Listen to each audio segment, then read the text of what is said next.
पुढं तर बघा किती टोकाचं, बाळे नारी नर आदी करोनी वेश्या. आथरायला असलं तर टाका त्या माणसांना थोडंसं बसायला. इकडे एका शेतकऱ्यानं चवाळ मोठं टाकलं बरं बसायला. गिरगावकराचा शब्द मानला त्यांनी. त्या शेतकऱ्याला भरपूर सोयाबीन हो पुढच्या वर्षी. विठाला विठाला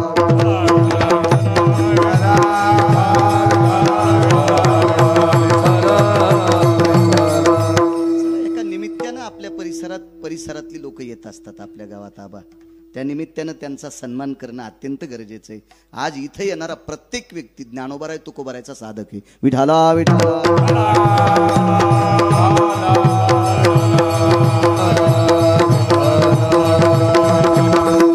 भजन करण्यासाठी जातीचा संबंध नाही. जळो ते समूळ धन संपत्ती उत्तम कुळ. भजन करण्यासाठी पैसा गरिबी श्रीमंती याचाही संबंध नाही. पैशावाल्यानं भजन करावं गरिबानं करू नये असं कोण्या शहाण्यानं सांगितलं? काही विषय नाही. पैशावाल्यानंही भजन करावं गरिबानंही करावं. कुळाचा काही संबंध नाही. कुळाच्या बाबतीत जर बोलायचं झालं, जातीच्या बाबतीत बोलायचं झालं तर एखादी जात तुम्हाला सापडली का बा त्या जातीतले लोक दारू पित नाहीत? अशी गौसली की तुम्हाला जात? माझ्यापेक्षा तुम्ही जास्त फिरले पर मारतात. ताई तुम्हाला सापडली का कधी जात? अशी एखादी जात दाखवा त्या जातीतली माणसं दारू पित नाहीत. मी त्या जातीचंच मंदिर बांधितो. औषधाला सापडायची नाही. औषधाला प्रत्येक जातीत हरामखोर माणसं आहेत आणि प्रत्येक जातीत सात्विक माणसं आहेत. भजनासाठी काही संबंध नाही. कबीर मोमीन लतीफा मुसलमान, कबीर मोमीन लतीफा मुसलमान, कबीर मोमीन लतीफा मुसलमान, तेरा विधान विश्वदास, तेरा विधान विश्वदास, तेरा विधान विश्वदास. या वारकरी संप्रदायात कबीर मोमीन लतीफा मुसलमान, सेना विधान विष्णुदास काही जातीचं संबंध नाही. उच्च नीच योनी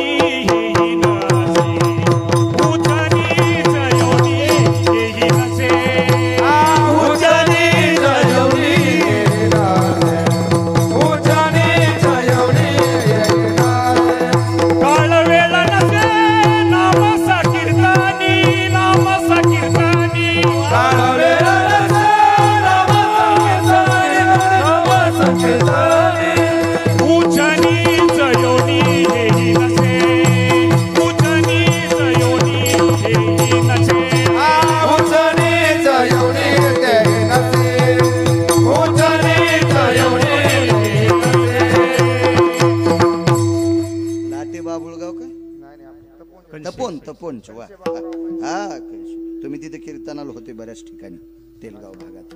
वा छान. असा पुरावा द्यायला म्हणजे कोटीची नोट असते. कीर्तनकार रस्त्यानं चालला याचं हे नियम आहे. प्रमाण आले पाहिजे. वाकोड प्रणाम तुम्हाला. भजनासाठी जातीची चौकट नाही. म्हणून मालक म्हणले जळो ते समूळ धन संपत्ती उत्तम कुळ.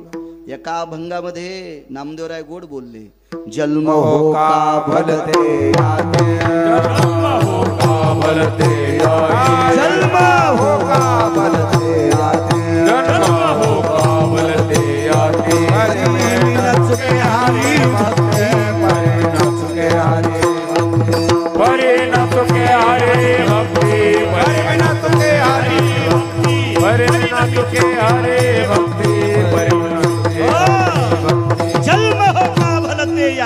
नामदेवराय म्हणतात देवा मला कोण्याही जातीत जन्माला घाल पण मला हरिभक्त कर.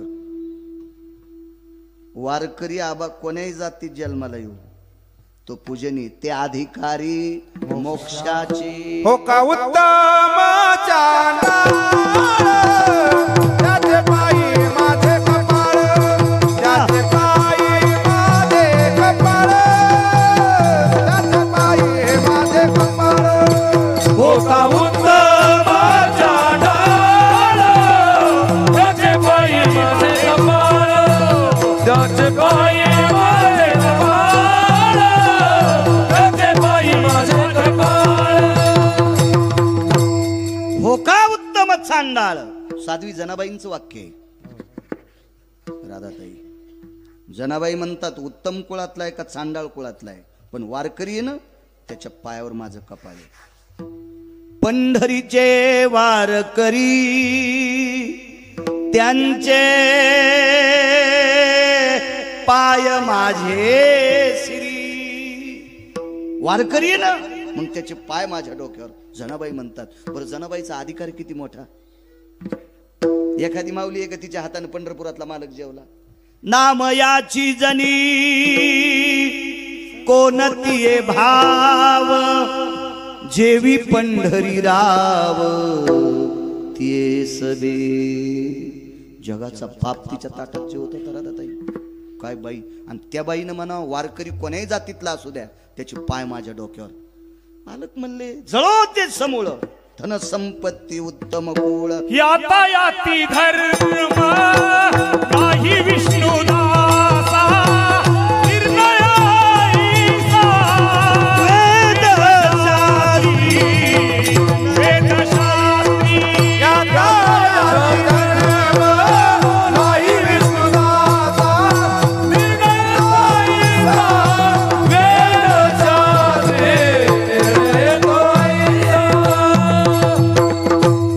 बापू गोड माणूस आहे, पण धोत्र घालायला लावायचा दुसऱ्या कीर्तनात. हा अरे ते धुतलंय म्हणले वाळलं नाही. धोतर घालायला लावायचं. असे माणसं नियमात पाहिजे, कारण अभ्यासू माणूस आहे ना, संप्रदायाला पोषक माणूस आहे.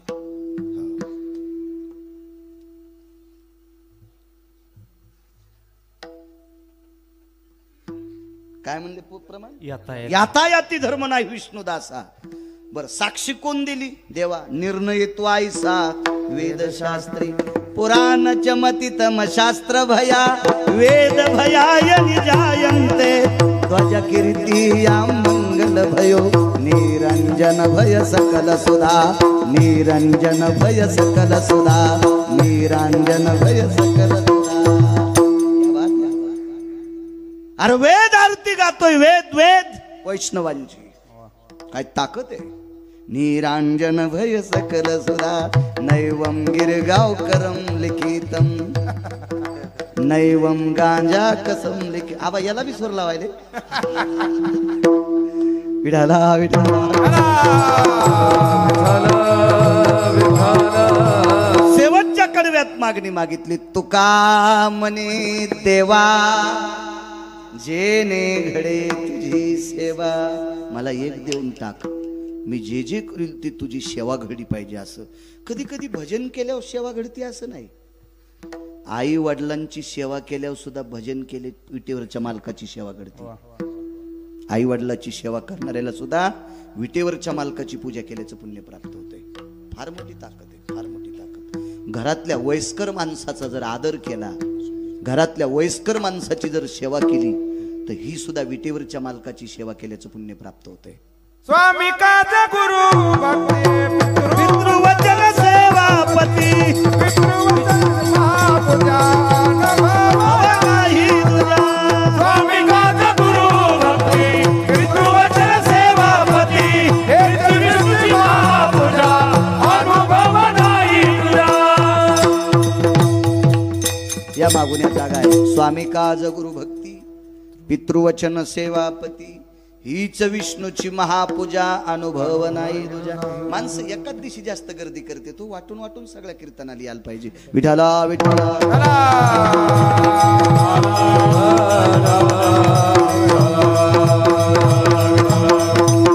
मग तुकोबाराय माझे देहूतले मालक म्हणतात, जेने घडे तुझी सेवा. मला फक्त तुझी सेवा घडत राहा असं देत राय.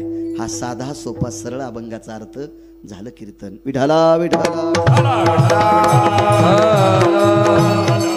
मोठ्या श्रद्धेने, मोठ्या अट्टहासाने, मोठ्या असीम प्रयत्नाने गेल्या 50 वर्षापासून लावलेली धर्माची पताका, ही धर्माची मुहूर्तमेढ, ही ज्ञानाची ज्योत, हे अन्नदानाचं सत्र गेल्या 50 वर्षापूर्वी तरुणांना वाटत असेल आम्ही सप्ताह मोठा करतो. आता काळ बरा आलाय ताईसाहेब. 50 वर्षापूर्वी काय परिस्थिती असेल या डोंगरात. आबा 50 वर्षापूर्वी ज्या गावातल्या ज्येष्ठ माणसांनी, मला वाटतं ताईसाहेब साक्षीला आहे त्या सप्त्याला, मला देवांनी मगाशी सांगितलं, आदरणीय राधाताई मुळे या सप्ताहाच्या त्या साक्षीदार आहात. ताई, तुमच्या सानिध्यात या सप्ताहाची मुहूर्तमेढ लावणारी बऱ्यापैकी या गावातली ज्येष्ठ माणसं मृत्यू पावली असतील, बऱ्यापैकी वयस्कर, बऱ्यापैकी. मग कल्पना करा तरुणांना, एक तुम्हाला एक सहज जाता जाता एक सूचना देतो. 50 वर्षापूर्वी फार काही माल होत नव्हता, फार काही पैशाची अशी चंगळ नव्हती, पण त्या काळात 50 वर्षापूर्वी ह्या सप्ताहाची मुहूर्तमेढ लावण्यासाठी ताईसाहेबांना ज्यांनी मदत केली ती काही जुनाट माणसं असतील, काय सात्विक तात्विक या गावातली नागरिक असतील, ते जरी गेले असतील त्यांना सुद्धा प्रणाम करतोय. कारण ती याची फार मोठी मोलाची साक्षीदार आहेत ती लोक.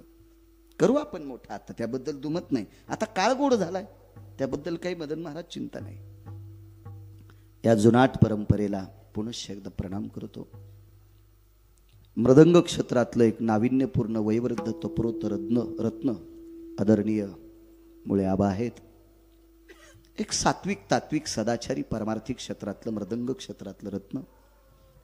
आबा, तुम्ही आम्हाला संप्रदायात आधारीव आहात, आणि ज्याला संप्रदायात मोठं व्हायचं असेल त्यानं संप्रदायातल्या जुन्या माणसांचा सन्मान करायचा असतो, भगवंत त्याला मोठं करत असतो. आबा, तुम्हाला प्रणाम.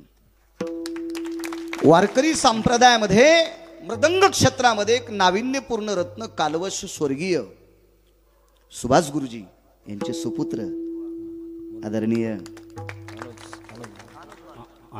अनुज महाराज मागे मला वाटते मांडेखिल्ला होते एकदा कीर्तनाला. महाराज, तुम्हाला सुद्धा प्रणाम. मला जरी देशमुख गुरुजी बघायला भेटले नसतील, सुभाष गुरुजी, पण या महाराष्ट्राच्या मातीमध्ये गुरुजींचा फार मोठा मृदंग क्षेत्रातला सुगंध आहे, त्यांनाही प्रणाम करतोय. मला मगाशी देवा म्हणले आबा येणार आहेत, आनंद वाटला, आम्हाला आनंद वाटला. कारण का आदर करायचा बापू, यांनी परमार्थात फार काळ घासलाय म्हणून आपल्याला हा परमार्थ पाहायला भेटलाय. केला भोगवटा आम्हाला केला भोगवटा आम्हाला केला भोगवटा केला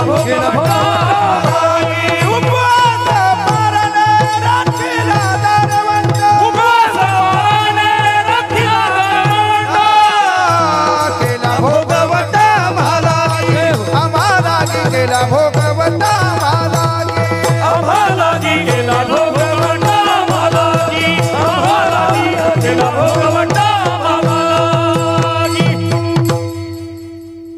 मागच्यांचा त्याग आहे म्हणून आमच्यासारख्या कालच्या कीर्तनकारांना परमार्थात येण्याचा योग आला.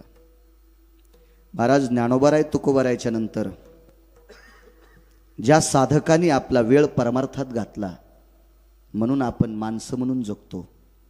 ज्ञानोबाराय तुकोबारायच्या नंतर जर साधक परमार्थात त्या मार्गावर पडली नसती तर तुम्ही आणि मी ऊसातल्या डुकरात आपल्यात काहीच फरक राहिला नसता. त्या लोकांमुळं, ह्या जुन्या लोकांमुळं आपण आहोत. असो, गायनाचार्य हरिभक्तीपरायण राम महाराज असतील, गायनाचार्य हरिभक्तीपरायण आमचे मदन महाराज असतील, गायनाचार्य आदरणीय उत्तरेश्वर बापू वांगीकर असतील, गायनाचार्य आमचे हरिभक्तीपरायण राजेभाऊ महाराज बुलंद तोप. महाराज, तुम्हाला सुद्धा प्रणाम. सगळी मंडळी, मस्तक माझा पायावरी या वारकरी संतांच्या दोन्ही चोपदारांना प्रणाम. साऊंड सिस्टीम वाल्यांना सुद्धा धन्यवाद. ग्रामजोशी आहेत गावातले, त्यांनाही प्रणाम करतो. इकडे आल्यावर आपले कृष्णा गुरु आपल्याला फार जीव लावतात, त्यांनाही प्रणाम करतो. तुम्हा गावकऱ्यांच्या वतीने ज्यांच्याकडे बसलोत भोसले गुरुजी, तुम्हालाही धन्यवाद. गावकऱ्यांच्या वतीने, तुमच्या सप्ताह कमिटीच्या वतीने मला ज्यांनी संपर्क केला, आदरणीय परमार्थप्रेमी माणिक भाऊ दापकर, ते माझ्याशी संपर्क करत होते. तुम्हा गावकऱ्यांच्या वतीनं ते फोन करत होते, त्यांनी संपर्क केला, मला येण्याचा योग आला. महाराष्ट्राच्या मातीतील 4201 गाव आज पूर्ण होते. 4201 गावं आजच्यानी महाराष्ट्रात माझी पूर्ण झाली. मी पहिल्यांदा आले होते. परम पावन अधिष्ठान मारुतीराय, मला वाटते नागनाथ भगवान, अशा भगवंताची ही यात्रा उत्सव आहे. अशा ह्या परमपावन नागपिंपरी नगरीतील ग्रामस्थांना धन्यवाद देतो. संप्रदायाच्या बाबतीत झुकजा, धर्माच्या बाबतीत वाकजा. आपला धर्म उंच जाण्यासाठी धर्माच्या सानिध्यात कार्यामध्ये वाकणं अत्यंत गरजेचं आहे. एवढा मोठा 50वा सप्ताह तुम्ही करता, तुम्हाला पुनश्च धन्यवाद. विठाला विठ्ठल. अभंगावर येतोय, आगी लागो तया सुखा. मालक म्हणतात त्या सुखाला आग लागो जे सुख मला देवाचं नाव घेऊ देत नाही. अशी बऱ्या काही विलासी सुख येतं, ते सुख भोगत असताना माणसाला देव आठवत नाही. त्या सुखाला आग लागो, आग लागो. एक राजा आहे, फार मोठा राजा आहे, सात्विक सदाचारी पुण्यशील राजा आहे. कर्मनो गहनो गती. त्या राजाचं पितृसुख मालवलं होतं. वडील जात राहिले. त्या राजाच्या वडिलाचं नाव आहे त्रिलोचन नावाचा राजा. आगी लागोत या सुखा सांगतोय. एक जण म्हणे, महाराज संत सुखाला आग लागो म्हणतात, त्यांच्याकडे सुख आहे का? त्याला सांगितलं, सुमळ्या, संतांकडे इतकं सुख आहे, इतकं सुख आहे, इतकं सुख आहे, तू आम्हाला तर देतील नवल नाही. पंढरपुरातल्या संतांचे सुख आले या देवा, संतांचे सुख आले या देवा, मनावोनी सेवा करे त्यांचे, मनावोनी सेवा संतांचे सुख झाले देवा,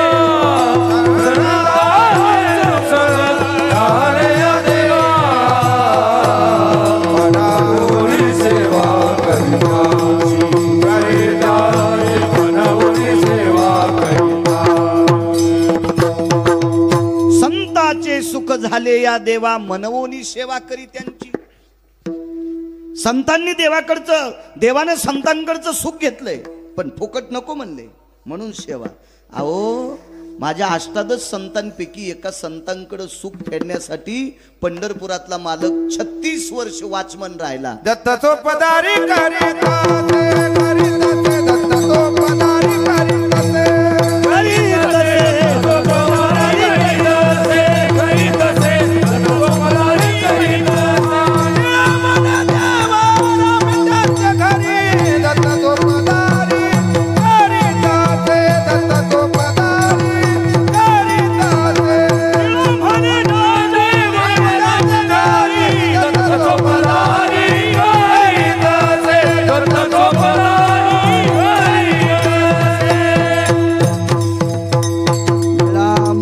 देव राबे त्यांची घरी, दत्त चोपदारी करीत असे.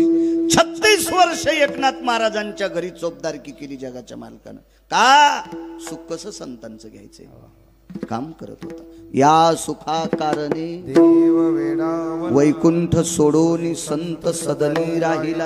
याचा अर्थ असा आहे की देवाकडे सुख नव्हतं आबा, सुख फक्त संतांकडे होतं. आणि देवाला सुद्धा सुख, समाधान, सुख या शब्दाचा अर्थ समाधान, हे संत देऊ शकतात. म्हणजे संतांकडे सुख नाही असं एखाद्या भंगिऱ्यानं बचर बचर नाही बोललं पाहिजे. विठाला विठाला.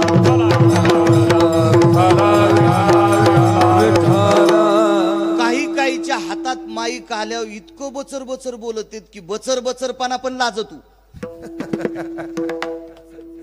काही काहीच्या हातात माईक आल्यावर इतकं पानचटवानी बोलत की पानचटपणा म्हणला मी इतका पानचट नाही हो, इतका पानचट आहे. फक्त माईक हातात यावं काही काही नालायकायच्या. विठाला विठाला.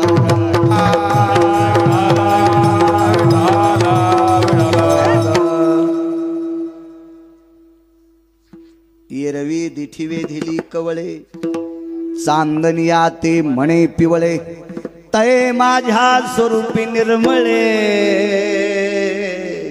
देखती दोष कामिन जयाचा झाले नेत्रासे, तो देखे चंद्राचे पीतांबर, तो देखे चंद्राचे कामिन जयाचे झाले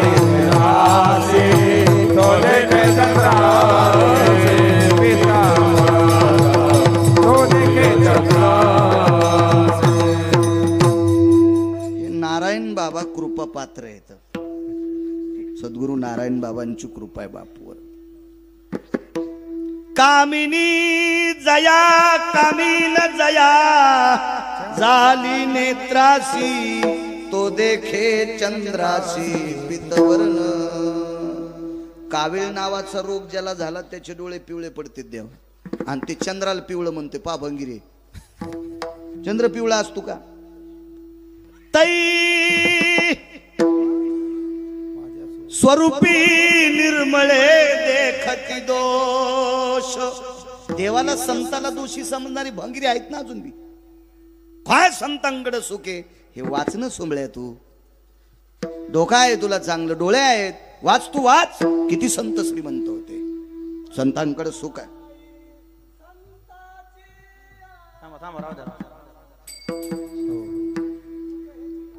सुख हे चिठाई बहुपाई संतांच्या. वा, चांगला पुरावा आहे, छान आहे, गोड पुरा. फक्त त्यांना माईक नव्हतं. असं होतं बरं कधी कधी. ज्याला दात चांगले आहेत त्याला हरभरे नाहीत, आणि ज्याला दातच नाहीत त्याला 150 क्विंटल हरभरे झाले. कसे खातो बापू तू? विठाला विठाला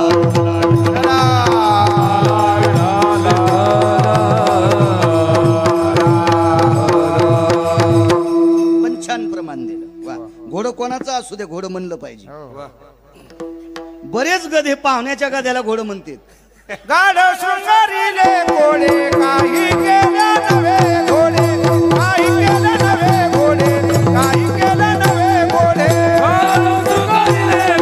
काही केलं नव्हे घोडे, काही केलं नव्हे घोडे, काही केलं नव्हे घोडे. चांगल्याला चांगलं म्हणावं त्याबद्दल काही दुमत नाही. वाईटाला वाईट म्हणण्याचा आपल्याला अधिकार नाही, पण चांगल्याला चांगलं म्हणण्याचा अधिकार प्रत्येकाला आहे. हो. एखाद्या पक्वाद्याला जर पक्वादातलं काहीच कळत नसेल तर आपण त्याला कळत नाही म्हणणं हे मूर्खपणा आहे. पण चांगल्या पक्वाद्याला चांगला पक्वाद्या म्हणणं याच्यात काय वाईट आहे? म्हणलं पाहिजे चांगलं माणसानं. छान प्रमाण दिलं. संतांकडे सुख आहे. त्रिलोचन नावाच्या राजाचा पुत्र फार सात्विक सदाचारी पुत्र होता. त्याच्या जीवनात 1800 बायका होत्या. एकीची पंचायत आहे सध्या. बायडाटे टाकू टाकू बेजारे. काही काही डिजिटल बोर्ड लावू बेजारे. 1800 बायका, 1800. या गोपीचंद राजाच्या 1800 बायकांमुळं ताईसाहेब या देशातल्या स्त्रीला श्रीमंत पदवी प्राप्त झाली. श्रीमंत.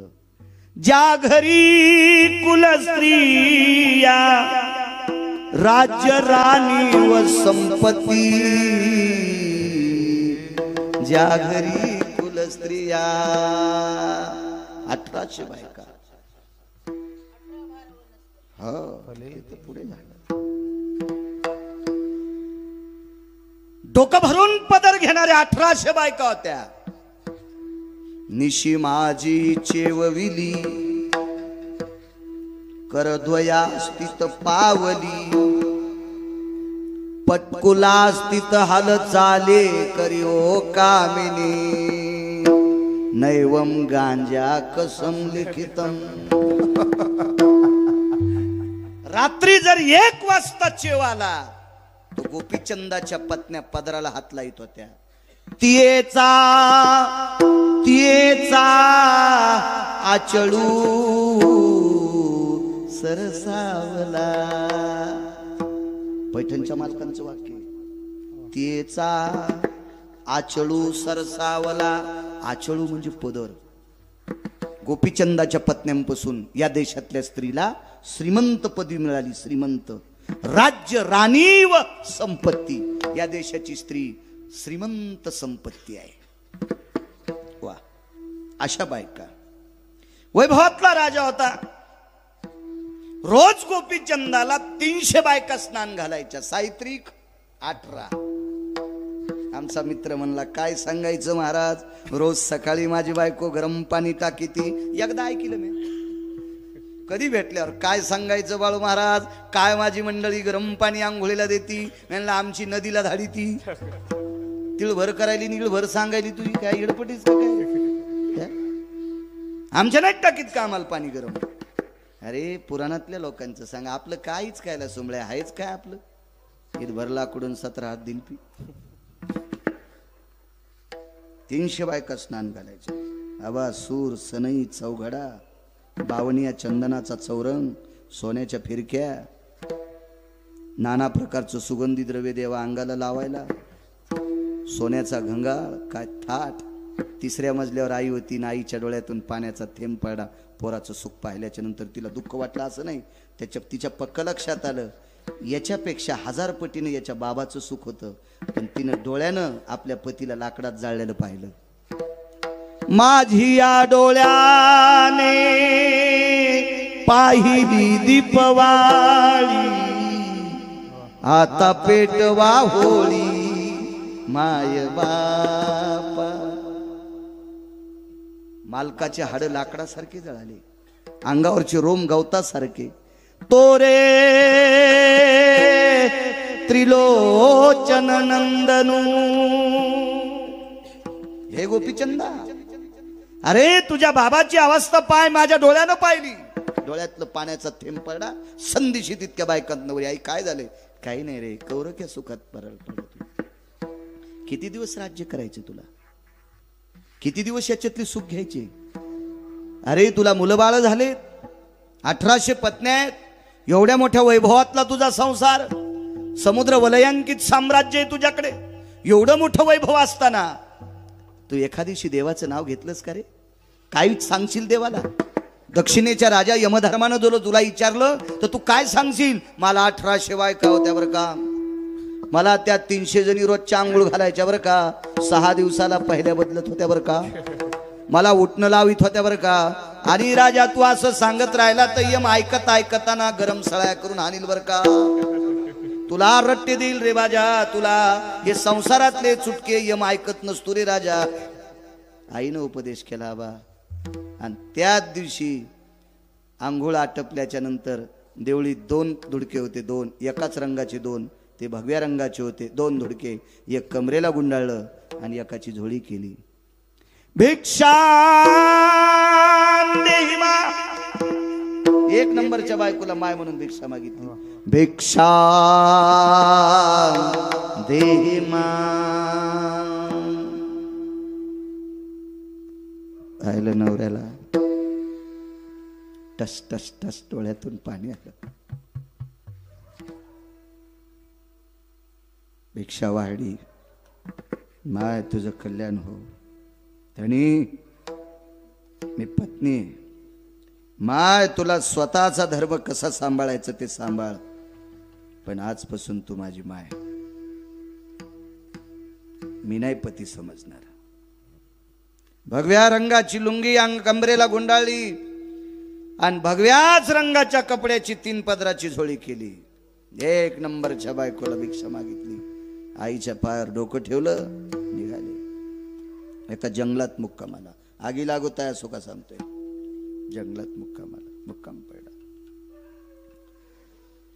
रस्त्याने एका गावात भिक्षा मागितली. पाणी कमलंडूत होतं, तो कमलंडू झाडाच्या फांदीला अडकवला. भिक्षेची झोळी अडकवली.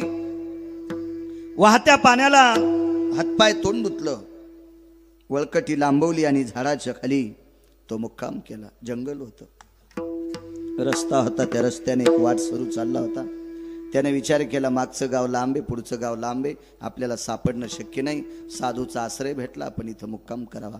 आणि त्या साधूच्या शेजारी वाट सुरूनं वळकटी टाकली. प्रणाम केला साधूला. महाराजांनी नित्यने माटपला त्यांची जप साधना. आता संन्यासी आले होते ते. संन्यास धर्म किंवा ब्रह्मचर्य धर्म घोकावी अक्षरे. हो, संन्यासी आणि ब्रह्मचर्याने नित्य अभ्यास करायचा. नित्य शास्त्राची, वेदाची, पुराणाची अक्षरं घोकायची आणि पाठांतर करून तुमच्या माझ्यासारख्या भरक्या जीवांना उपदेश करायचा. हे ब्रह्मचर्याचं संन्यासाचं काम पुराणात सांगितलं. आपण साधी माणसं आहोत, प्रपंचातली भरकी माणसं आहोत. आपण कळत नकळत आपल्याच्यानं चुका होतात. आपल्याला सावध करणं हे त्यांचं काम आहे. संन्यास घेतलाय. नित्यनेम आटपला, कमलंडू खाली घेतला, झोळी खाली घेतली, झोळी पांगवली आणि वाट सुरूला सांगितलं, बाळा घेतोस याच्यातली भिक्षा. त्याच्याजवळ काही नव्हतं, देवा काही नव्हतं. आणि या साधूनं त्या वाट सुरूला आपल्या भिक्षेतली अर्धी भिक्षा देऊन टाकली. भिक्षेचे 2 प्रकार सांगितले. कांती भिक्षा म्हणजे शिजलेली पदार्थ, आणि एक भिक्षा असती ती शिदा, ते कोरडा. काय म्हणता येईल त्या भिक्षेला? आमान्न. जलयो सर्वस्थित संगाना धान्या सर्वस्थितो भजायते नाम यज्जायते वैशानरानाम भिन्न पात्रेषु यपाकेषु यम. ज्या पदार्थाला अग्नीचा आणि पाण्याचा संबंध आला नाही ती एक भिक्षा. आणि कांती भिक्षा म्हणजे शिजलेले पदार्थ. या कांती भिक्षेला फार सुंदर नाव दिलं माझ्या ज्ञानोबा तुकोबरायनं. त्या भिक्षेचं नाव आहे मधुकरी. कांती भिक्षा आणि मधुकरी एकच नाव, हे पुराणातलं नाव, पण ज्ञानोबा तुकोबरायने दिलेलं नाव मधुकरी. ज्यांनी ज्यांनी मधुकरी खाल्ली त्यांनी गाथे पाठ केले अभ्यास करून. ज्याने मधुकरी खाऊन आराम केला ते असेच पप्याच्या माईच्या भावताल गिरकी हाणायलेत. ती मधुकरी तशी पचत नाही. ती मधुकरी खाल्ली की ज्ञानेश्वरी वाचावच लागते, गाथा वाचावाच लागतो. संत वाङ्मय वाचावाच लागतंय तर ती मधुकरी पचती. मधुकरी खाऊन जर पंख्याखाली झोपला की तसाच झोपायला लावतो. गादी पण कटाळती त्याला. गादी कटाळली, गादी गादी गादी कटाळली. मधुकरी येते. अर्धी भिक्षा दिली, तृप्त झाला. पण तो वाटसरू इतका हुशार होता आबा, त्याने विचार केला साधूनं आपल्याला जंगलात भाकरी दिली, या साधूचे उपकार फेडायचे. म्हणून साधूचे हातपाय दाबू लागला. ते साधू म्हणले नको दाबू रे. मनातली मनात म्हणले ह्या भोगासाठी तर जो घेतलाय देवासाठी घेऊन जोगा अवघा भोग तेजेला, अवघा भोग तेजेला, अवघा भोग तेजेला. देवासाठी घेऊन जोगा अवघा भोग तेजेला, अवघा भोग तेजेला, अवघा भोग तेजेला. देवासाठी घेऊन जोग आणि अवघा भोग त्याची याला. अरे देवासाठी भोग त्याचलाय. 1800 बायकांना सोडले. मुक्तचंदाच्या हाती राज्य देऊन टाकलं. पुत्र होता मुक्तचंद, त्रिलोचन, गोपीचंद, मुक्तचंद. अरे कशाला हातपाय दाबता? नाही म्हणे महाराज, या जंगलात काय भेटलं असतं तुमच्यामुळे मला जेवायला भेटले. उपकार साधूचे नकोय. हातपाय दाबले. हातपाय दाबीत असताना महाराजांना सहज विचारलं कुठं चाललास रे?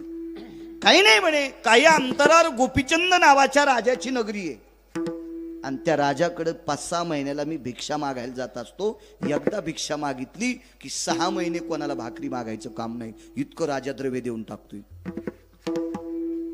तर ज्या महाराजाने विचारलं त्यांना समोरचा वाटसरू सांगत होता मी गोपीचंद राजाकडे चाललो. तर झोपलेले महाराज म्हणले ते भिकारी गोपीचंद का?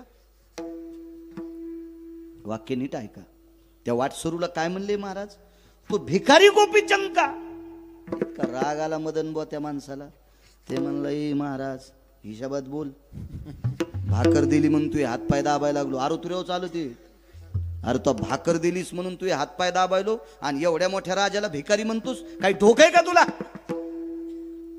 आथरून उचललं दुसऱ्या झाडाखाली. अरे झोप ना काय म्हणला तू? यासारख्या महाराजाजवळ कशाला थांबायचं? गोपीचंदावर किती प्रेम होतं त्याचं. हे कोण होते? गोपीचंद होते. गोपीचंद महाराजाच्या रूपात असताना पुन्हा वळकटी उचलली. म्हणला महाराज सरळ सरळ कळत्या भाषेत सांगायलो, मी जिथं झोपेल त्या झाडाखाली वळकटी तो आणायची नाही. तो इथं दगडाला कमी नाही हा राजा महाराज, मी दगड हाणीन. अरे का रे बाबा गोपीचंद राजाला भिकारी म्हणता? चांदण्याचा प्रकाश होता ताईसाहेब. चांदण्याच्या प्रकाशात Anuj Maharaj touch touch touch touch touch touch महाराजाच्या डोळ्यातून पाणी आलं. काय म्हणावं या भिक्षुक्यानं? म्हणला रडून जिरूच नकोस. आहा, गोपीचंद राजाला भिकारी म्हणला ना, आता रडून जिरवायला रे महाराज. महाराजानं सांगितलं, बाळा मला अश्रू याच्या करता आले. तुझी गोपीचंद राजावर किती श्रद्धा आहे. माय बापा समान मानतो म्हणे त्या राजाला. अरे माय लेकरावर जितकं प्रेम करते इतकं प्रेम करणारा राजा गोपीचंद आहे. महाराज तुम्ही त्याला भिकारी बनलात. महाराजानं सांगितलं, बाळा ज्या गोपीचंदावर माय बापा इतकी श्रद्धा आहे तो गोपीचंद मी आहे. पाय धरले. महाराज आपलं राज्य कोणी नेलं? कोण नाही नेलं. 1800 पत्न्या कोण नाही नेल्या. मुलगा कोण नाही नेला. त्याला राज्य दिले. आहे ती संपत्ती पत्न्यांच्या स्वाधीन केली. प्रपंचातलं वय संपलंय. संसाराच्या तापे तापलो मी देवा, करिता या सेवा कुटुंबाची. कौरव करू कौरव करू फलकट तो संसार, येथे सार भगवंत. आईशे जागवितो मना, सरिशे जना सहित. नकोय म्हणले आता. मग तुम्ही हा जोग घेतलाय. ऐक म्हणे 1800 पत्न्या, राज्य स्वराज्य, समुद्र वलयांकित साम्राज्य, हे सगळं उपभोगत असताना विटेवरच्या मालकाचं आणि काशीतल्या मालकाचं नाव तोंडाला येत नव्हतं. ते सुख देवाचं भजन करण्याकरता अडथळा करत होतं. म्हणून त्या सगळ्या सुखाला लात मारली आणि आता महात्मा झालोय म्हणून मालक पहिल्या कडव्यात म्हणतात, आगे लागो तया सुखा, आगे लागो तया सुखा, आगे लागो तया सुखा सुखा, आगे लागो तया सुखा.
हावली करून दिलं राज्य.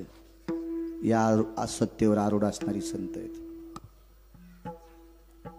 एका सात्विक सदाचारी पुण्यशील पावन अनुरागी सत्वशील शीलवान चारित्र्य संपन्न एका मुलीचं लग्न झालं. किती पदव्या लावल्या आता? पदव्या किती लावल्या? ह्या सगळ्या पदव्या कमी पडतात. इतकी अधिकारी मुलगी, शीलवान, चारित्र्यवान, फुलवान, सात्विक, सदाचारी, पुण्यशील, ह्या पदव्या फार कमी, आता फार कमी. इतकी अधिकारी मुलगी. तिचं नाव होतं राजाई. राजाई श्रीमंत दामो शेट्टींची सुनबाई, श्रीमंत नामदेवरायांच्या धर्मपत्नी गोनाबाईच्या सुनबाई. काय राजाई नावाची माऊली असेल हो. ती अशा श्रीमंताची पत्नी होती की तिच्या मालकाला पंढरपुरातला मालक बघितल्यावर थरथर कापत होता. पाषाणाची मूर्ती कापे थरा थरा, जेवी भरा भरा नाम्याचा, जेवी भरा भरा नाम्याचा. पाषाणाची मूर्ती कापे थरा थरा,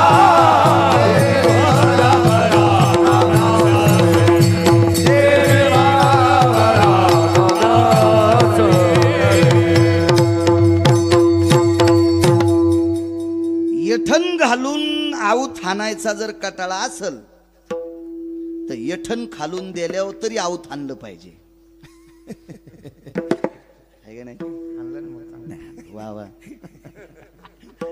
मला कधीच गध्याला चोंभाळायचा नाद नाही. गाईला चोंभाळावा, नसली दुधाची तर शेण तरी देते सडा टाकायला. सडा टाकायला अंगण जर शिमिटाचा असेल तर खत घालायचा कापसाला. म्हशीला चोंभाळा, गध्याला काय चोंभाळाला आता आणतं ते. काय प्रमाण म्हणजे? पाषाणाची मूर्ती पाषाणाची मूर्ती कापे थरा थरा, जेवी भरा भरा नाम्या सवे. काय श्रीमंत मालक असेल, जिच्या मालकाला पंढरपुरातला मालक थरथर कापत होता, जेवत नव्हता. केली म्यांघोळ नाही मी ओंगळ, केली म्यांघोळ नाही मी ओंगळ.